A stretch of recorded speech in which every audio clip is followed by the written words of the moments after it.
Since the beginning of the year, but especially over the course of recent weeks, several of my colleagues, have been asking the Department of Homeland Security for more information and more answers on their increasingly extreme immigration enforcement actions.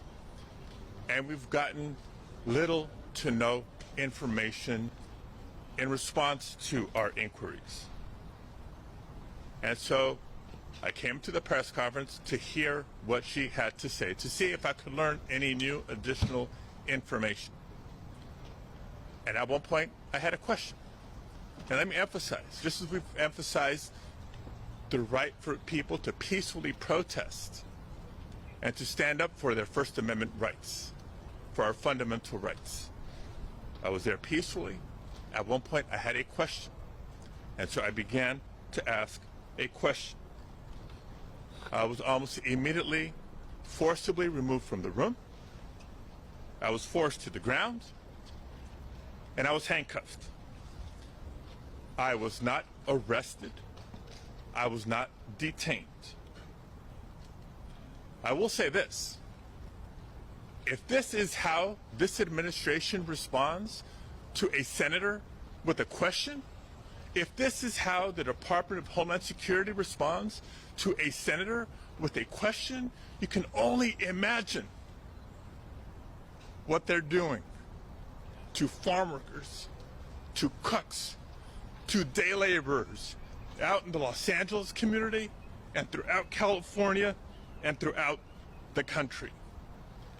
We will hold this administration accountable. The Trump administration is a disgrace.